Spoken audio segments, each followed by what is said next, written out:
Hello and welcome to the Campervan. It is Friday mid-morning. I'm about to set off for a weekend in the van down on the south coast. I have rather rashly, for a wild introvert, joined a solo campervanners group. And I don't know any of the people I'm going to meet, but they are having this meet-up at Lymington, and I booked myself onto it. So part of me is excited by the prospect of going away in the van for the weekend, and part of me is thinking, they're all new people who you don't know. Are you completely mad?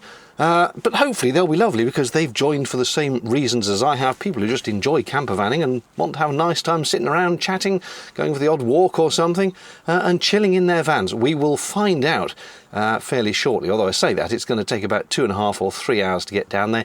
It's another stonkingly hot day, not as bad as it was yesterday when the temperature in my garden shed got up to about 39 or 40 degrees Celsius, which is well over the hundreds Fahrenheit.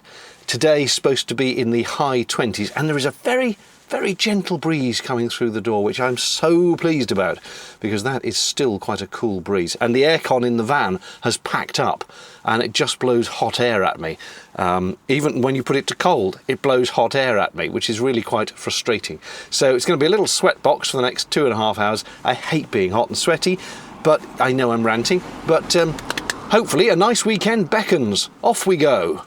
True to form, on a Friday afternoon in August, the traffic down the M5 was gear-grindingly slow, with jam after jam. Thankfully, once I got past the infinite roadworks at Birdlip, the dual carriageways and even the M4 were clear and smooth running. But with an hour still to go, I needed to pause for a break. I set off just after 11 o'clock this morning. It's now 10 to 2. There's another 50 minutes to go.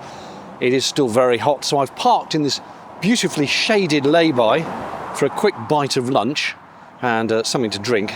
And I think suitably refreshed, I will go on my merry way. And I've told the sat-nav to take me the country route through the twisty, windy roads, as I think that'll just be a bit more pleasant, and also possibly some more shade from trees as I go round the windy roads as well. So, yep, another 50 minutes, should be at the site by about 3 o'clock, I reckon. Almost immediately, I entered the New Forest, which is notable, it seems, for distinctly lacking in trees despite its name.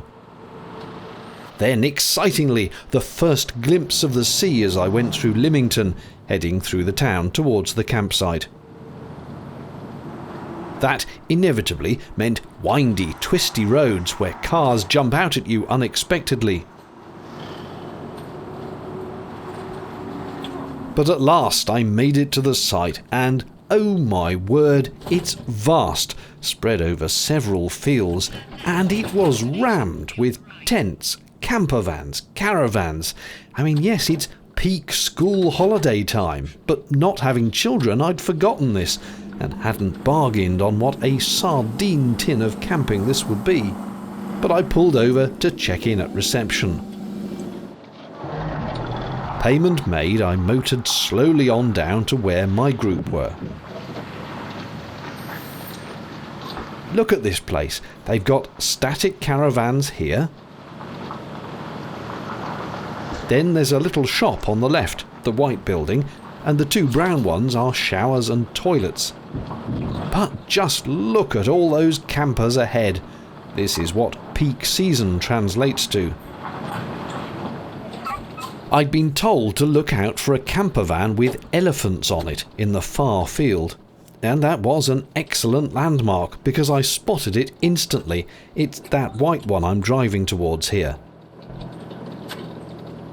With the group arranged in something of a circle, I decided to go around and drive into the middle and see what the situation was. Before I knew it, I was parked up at the end, looking out over the group, a mix of vans, car campers and a couple of tents. But after that drive, I needed a wee, so went to use the facilities. I have a lot of US viewers who are horrified at how small camping pitches are here, and in this instance I must agree. However, I settled in and time flew by very pleasantly. It is now 6 o'clock, gin and tonic time. Spent the last 2.5, 3 hours just sitting with the fellow campers, chatting away and shooting the breeze, I think they say, just chit-chatting. There's a few more vans turned up, a few more people. People are now starting to get their supper stuff on, so I might make some food for myself in a minute as well. Lovely evening though, lovely. It's a sensible temperature now. It's actually now 10 o'clock at night, completely pitch black outside, and time for a cup of tea and then to bed, I think. We've all just been chatting and talking all evening and played a couple of silly games, but not really much for me to be filming because it was just us having a nice social time. So tomorrow, I'm not quite sure what's happening. I know some of the group are heading off to some market first thing in the morning, but I think they're going on bikes and I don't have a bike. So I might end up just trying to wander down. Apparently you can get down to the seaside and have a little wander along there, so maybe I'll do that tomorrow. For now though, cup of tea I think, and then bed. I woke, unusually for me, at 6 a.m. Oh, the peace was glorious. Good morning. It's about 6:30. I am one of very few people up and awake on the campsite. I thought I'd sneak out and get a shower in first thing before the campsite gets really busy. I mean, they've got about 8 showers for the gents and 8 for the ladies, which sounds like a lot, but there's hundreds of people here. Anyway, got a shower. It's one of those annoying types where you have to keep pushing the button every 10 seconds. And what's more, people keep saying I need to get a little clip that holds the button pressed in. But the button was recessed into the wall, so there'd be nothing to clip to. You literally have to keep pressing the button. And the overhead shower nozzle, which was fixed into the ceiling, so you can't really aim it at your bits when you're washing. And it was also steamingly hot, which might be said to be a good thing, but when the weather is as hot as it is now... Anyway, the point is I'm clean and it's nice and quiet. The sun's just coming up. It's rather pleasant. There's a little bit of a breeze. I know that some of the group today have decided to have a walk into Lymington. Nice early doors so they can take, there's a few people with dogs, they're going to take them for a walk before it gets hot, which is a good idea. I don't know if I want to do that. I'm not sure whether Lymington is something worth wandering into or not. I might just wander down to the beach. I'm not quite sure. First things first, however, breakfast and a cup of tea. And breakfast that morning was enhanced by the loveliness of a Patreon supporter. One of my viewers recently sent me an extremely generous donation, which was very kind, and the message along with it said, get yourself a nice bottle of gin and some proper maple syrup instead of that fake maple-flavoured syrup you keep buying. So I have done just that, and I hope this is the acceptable stuff. It says it is actual maple syrup. It's Tesco finest, and then there were 2 choices, dark or amber, and I didn't know which one to go for, so I've picked amber because it looked nice, but this is actual maple syrup, so thank you very much. I will try this on my pancakes. Oh, I'm sorry, I should have warned you in advance. It was so hot that weekend that my pasty sausage legs came out on show. If you are eating your own breakfast now, or anything else for that matter, I apologise if I just made you gag and spit your food out. The good news is I can confirm the maple syrup was delicious.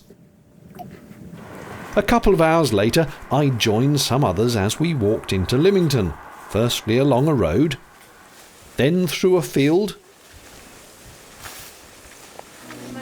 a narrow path of brambles, and in the shade of some trees.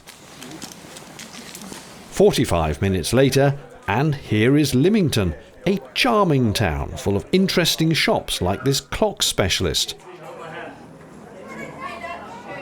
And the old customs house from 1680, which unsurprisingly now sells a range of spirits.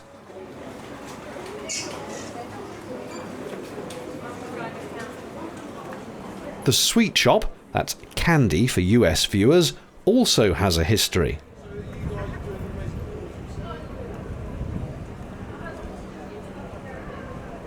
And if you want a hat, you are spoiled for choice.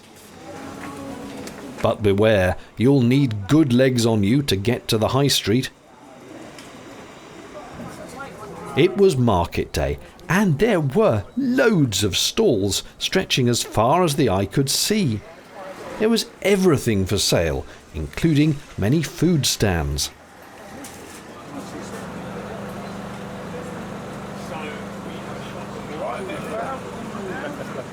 The bloke who ran this one had such a colourful display and was so nice to chat to, I've put his Instagram handle on screen. It's a sustainable refills shop in Dorset, and he had an amazing selection of sauces and chutneys and the like. But there were loads more too.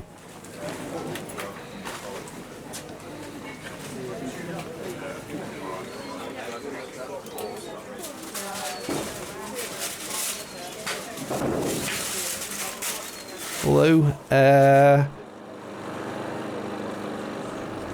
I'm guessing this is where the crabs were landed, down in Lymington Harbour, which is very pleasant.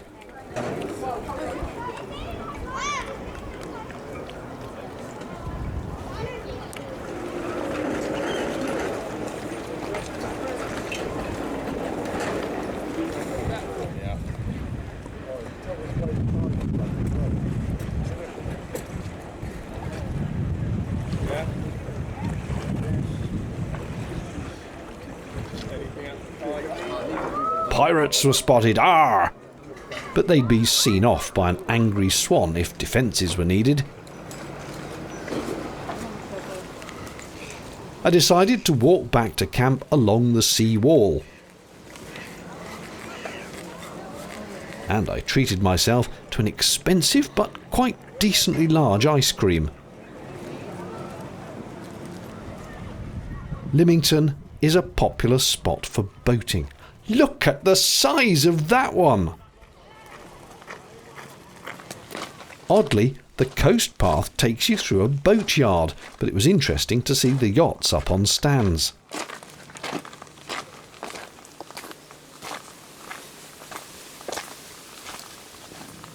And then you end up in the countryside. I walked along the seawall, which had a very cooling breeze, much welcome in the direct sunshine with no shade.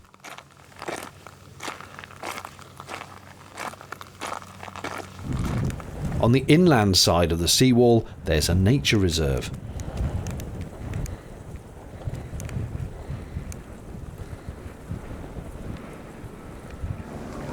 Getting far too hot, I headed back in a bit to the blissful shade of these trees. And spotted these rather nice barns, ripe for restoration. Funnily enough, this route back inland takes me past the Checkers pub. I might have to just stop in for a pint and a pee.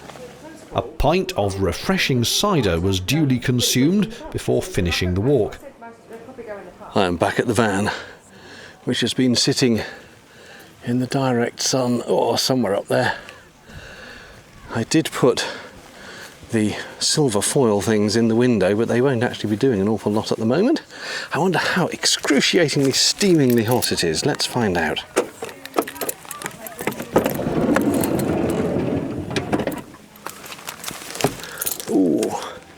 With the side door and back door open and the top fan on and also another fan on and a bit of a breeze blowing through, it's actually not too bad in here as long as I sit perfectly still. I wouldn't want to engage in any sort of movement at all because then suddenly it's boiling again.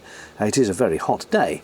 I've had a bit of lunch, cheese sandwich as usual, and am now pondering what to do. Possibly a nap, possibly go and be sociable, since that is the whole point of coming on these things with a group of other people. Go and sit and chat and all that kind of stuff. And then I guess see what everyone else is doing. There was some talk about going down to the beach earlier, which I still haven't done.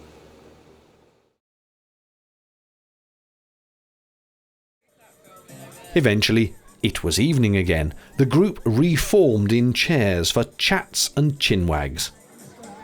And sunset meant it was time for bed. Boing! The next morning, I was up at 6 again to get a shower before the 10,000 other people on the site tried to use them.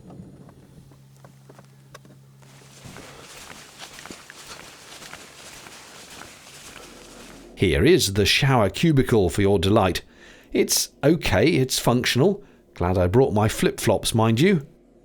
And thank goodness for a window to let the steam out. back to the van, and yes, I was only wearing my towel. It was too cramped and hot to get dressed in the shower block.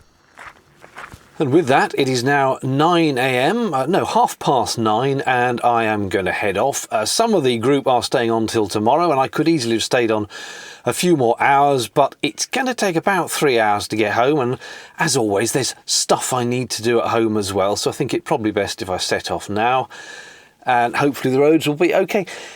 In reflection, that was a fun weekend. They were all very nice people, very welcoming. Which is always a worry when you are an introvert, and there wasn't a single person there who I didn't feel comfortable chatting to.